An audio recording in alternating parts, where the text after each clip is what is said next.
बिस्मिल्लाहिर्रहमानिर्रहीम। अस्सलामुअलैकुम नाज़रीन कराम, नई वीडियो में आपको खुश आमदीद कहते हैं। आम तौर पर कहा जाता है कि जो कम अक्ल दोस्त होता है उससे अक्लमंद दुश्मन अच्छा होता है। उसकी वजह क्या है? उसकी वजह ये होती है कि बेवकूफ़ दोस्त आपको मरवाएगा ही मरवाएगा, जबकि अक्लमंद दोस्त कम अज़ कम आपको अच्छे लेवल पर रखेगा। अगर आपने इसकी अमली मिसाल देखनी हो तो शहबाज शरीफ से बेहतर कोई मिसाल नहीं हो सकती। आपके मेरे घर में या किसी इदारे में कोई मामला हो तो हम कोशिश करते हैं कि कोई अगर बहुत ज़्यादा सेंसिटिव मामला है तो उसको कवर किया जाए या उसको ज़्यादा उछाला ना जाए। लेकिन ये कौन से लोग हैं जो अपने पेट से कपड़ा उठा के अपना पेट नंगा करके दुनिया को कहते हैं देखो मैं नंगा हूँ, मैं नंगा हूँ। अब आप कहेंगे मैं क्या बात कर रहा हूँ। आज किसी को नहीं पता था, अचानक से एक एलामिया जारी होता है। मैं आपको वो एलामिया पढ़कर सुना देता हूँ जो लंबा चौड़ा शहबाज शरीफ ने अपने ट्विटर हैंडल से भी, मुस्लिम लीग नून ने भी और फिर वज़ीर आज़म से मीडिया को जारी किया गया।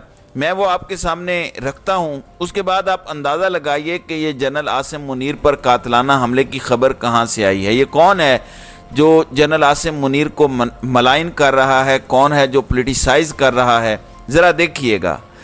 नाज़रीन कराम, खबर यह है कि वज़ीर आज़म की army chief general Syed Asim Munir पर कातलाना हमले की सोशल मीडिया पर मुहिम चलाने की शदीद मज़म्मत। शहबाज शरीफ ने कहा कि 9 मई के यौम सियाह वाले दिन भी ऐसी ही ज़हन साजी की गई थी। 9 मई के मंसूबा साज सहूलतकार हैंडलर्स को दो टोक पैगाम है, पाकिस्तानी इदारों के ख़िलाफ़ हर साजिश को कुचल देंगे। इसके बाद कहा गया आर्मी चीफ और फ़ौज के ख़िलाफ़ घटिया मीडिया मुहिम शैतानी जहन की मंसूबा साजी का नतीजा है। फिर कहा गया कि साजिशी जहन और अनासिर मुल्क में सियासी और मुआशी अदम इस्तेकाम के लिए फिर सरगर्म हैं। शोहदा के ख़िलाफ़ गलीज़ मीडिया मुहिम चलाने वालों की नई मीडिया मुहिम एक ही मुँह की कड़ी है। वज़ीर आज़म की मुतल्लिका इदारों को मीडिया मुहिम चलाने वालों के ख़िलाफ़ अंदरून और बैरून मुल्क कानूनी इक़दामात की हिदायत।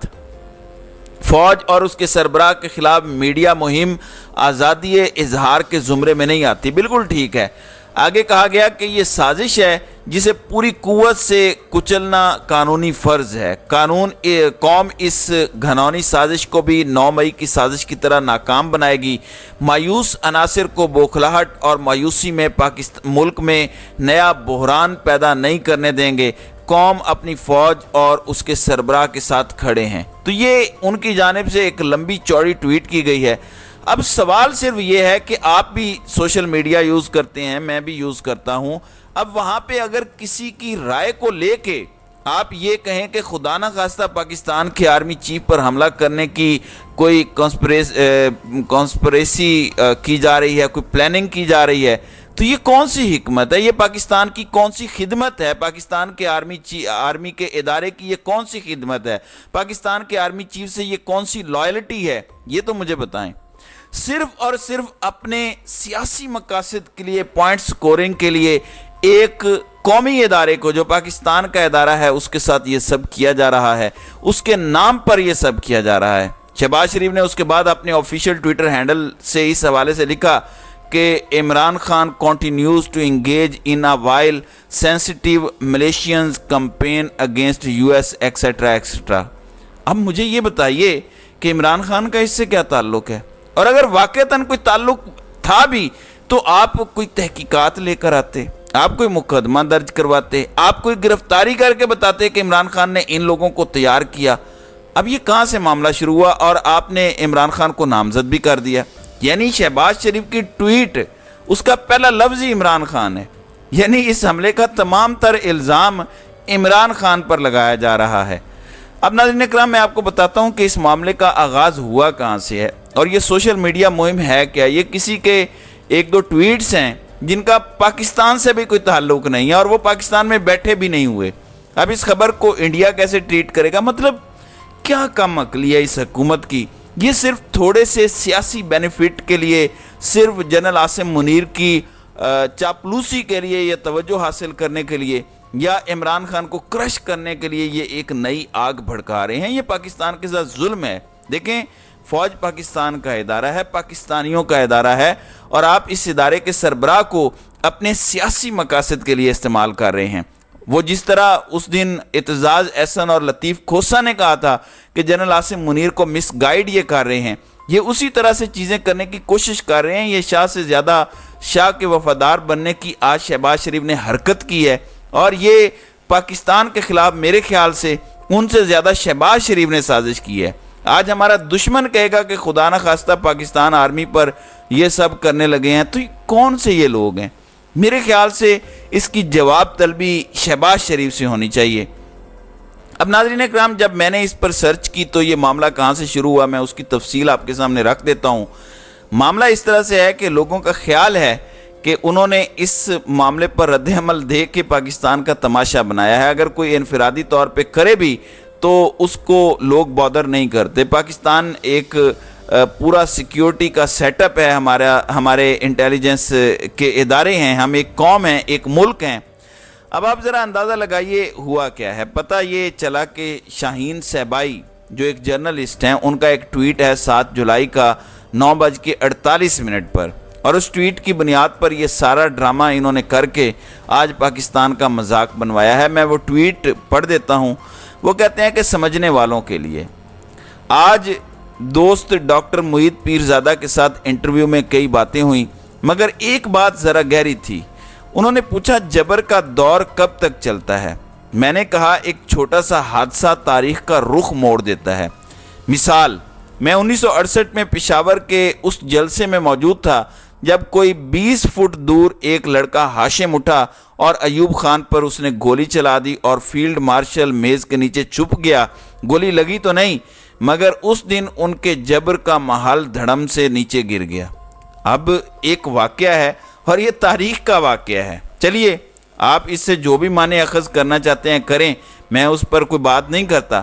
اس چیز کو لے کے اگر آپ یہ کہنا چاہتے ہیں کہ یہ جنرل عاصم منیر پر کوئی حملہ کرنے کی شاید دی جا رہی ہے، تو شاہین صہبائی کا یا ڈاکٹر محیط پیرزادہ کا تحریک انصاف سے کیا تعلق ہے؟ عمران خان سے کیا تعلق ہے؟ پھر اس واقعے کو لے کر جس طرح سے آپ نے پبلک کے سامنے بیانیہ رکھ دیا ہے، اس سے آپ کی عقل کو داد دینے کو دل کرتا ہے۔ آپ عقل مند دوست ہیں یا عقل مند دشمن ہیں؟ مجھے یہ تو ذرا بتائیے۔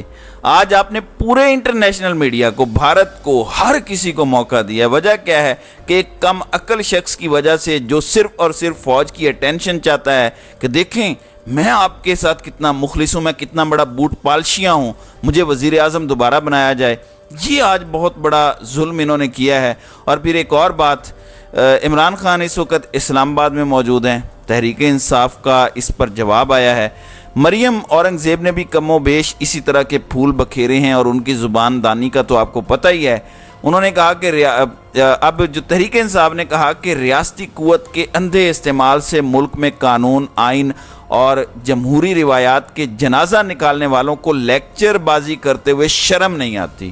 مجرموں کی کنیزیں اور آئین شکنوں کے غلام کسی معاشرے میں محض جھوٹ کو ایک کلچر بنانے کے لیے ہی کارآمد ہو سکتے ہیں۔ عمل، کردار، ساکھ اور وین سے محروم گروہ پاکستان، نظریہ پاکستان اور فوج کے اور قوم کے تہذیبی ورثے پر حملہ آور ہے۔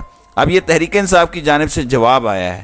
ان کے مطابق عمران خان کی جانب سے قوم خصوصاً نوجوانوں کو دیا گیا سیاسی شعور اور بیداری ہی مجرموں، ان کے سیاسی سرپرستوں کی راہ میں سب سے بڑی رکاوٹ ہے۔ اب یہ وہ ساری باتیں ہیں جو ان کی جانب سے کی گئی ہیں۔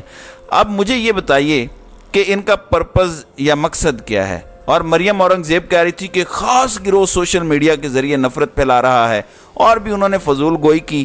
ویسے مریم اورنگزیب سے پوچھا جائے کہ آپ کی اپنی قابلیت یا اہلیت کیا ہے، تو آپ کو بتائیں گی کہ شاید وہ محلے کی کونسلر بھی منتخب نہیں ہو سکتی، اور بیٹھ کے کروڑوں کارکنان کے نمائندے اور لیڈرز کے بارے میں جو منہ میں آتا ہے بول دیتی ہیں۔ اور جس طرح کی گھٹیا ان کی زبان ہے، ماشاءاللہ ان کو لوگ سن کر ان کی باتوں پر یقین بھی نہیں کرتے ہوں گے۔ دوسری جانب عمران خان آج اسلام آباد پہنچے ہیں۔ انہوں نے وہاں پہ توشہ خانہ والے معاملے پر گفتگو کی۔ انہوں نے کہا کہ دیکھیں، یہ جو توشہ خانہ کیس کو قابل سماعت قرار دینے کا فیصلہ ہے، یہ تعصب اور بدنیتی پر مبنی ہے۔